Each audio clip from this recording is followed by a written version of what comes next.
Donc maintenant ici nous allons voir comment nous pouvons décliner en fait les ventes par mois et puis par année. Donc du coup on va encore utiliser notre fonction valeur cube ici.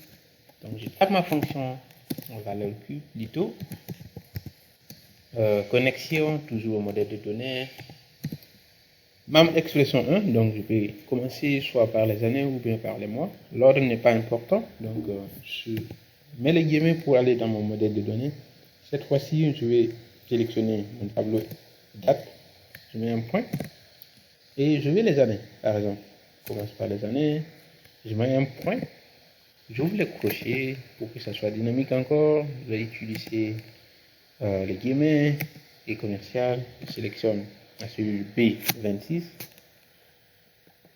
F4, une fois, deux fois, trois fois,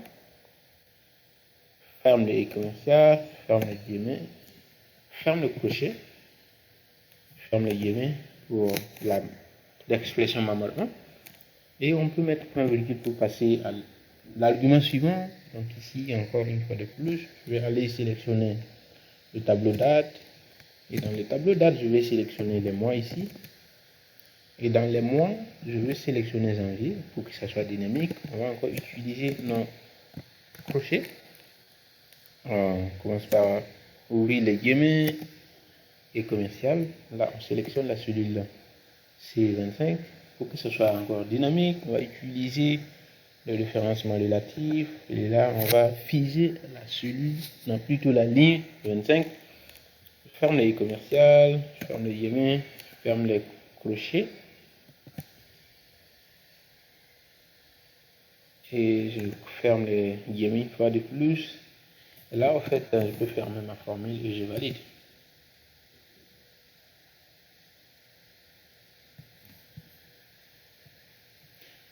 Ok, donc ici, ce qui nous manque maintenant, ça va être la mesure qu'on va utiliser.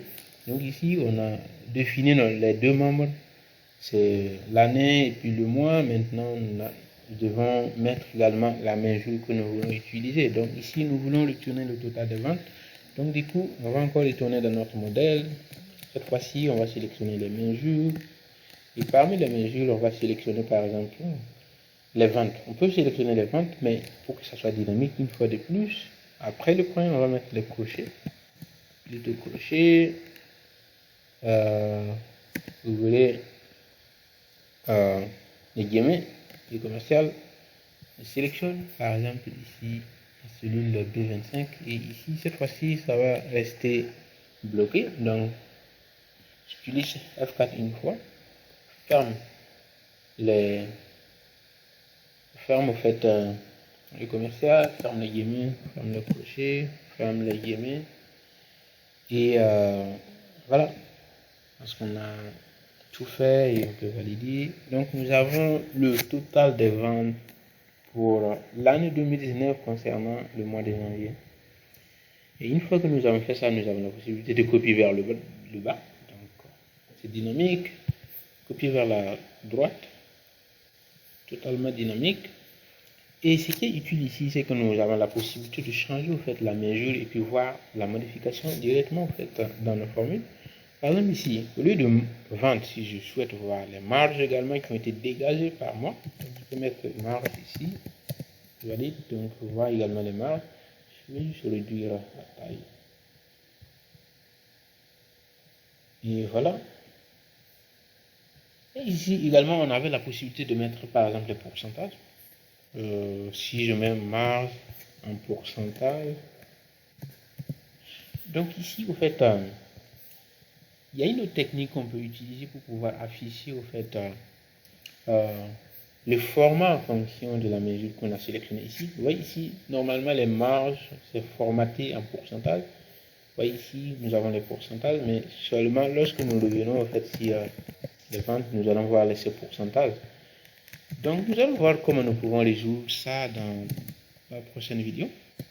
Mais pour l'instant, on peut revenir ici et on peut mettre par exemple une validation de données, une liste qui déroulante pour pouvoir sélectionner les différentes mesures. Donc on peut aller dans l'onglet données, dans outils de données, validation de données, on peut mettre liste et on peut mettre par exemple vente, point virgule, on peut mettre marge, virgule, on peut mettre marge pourcentage. Je valide. Donc ici, j'ai la possibilité maintenant de sélectionner les différentes mesures et puis voir les montants. Donc, voilà. Donc, on souhaite par exemple, lorsque nous allons sélectionner au fait la mesure vente, je ne veux pas voir les pourcentages bien sûr. Pour la marge également, je ne veux pas voir les pourcentages. Seulement la marge en pourcentage que je dois afficher les pourcentages ici. Donc, dans la prochaine vidéo, nous allons voir comment nous pouvons résoudre ce problème.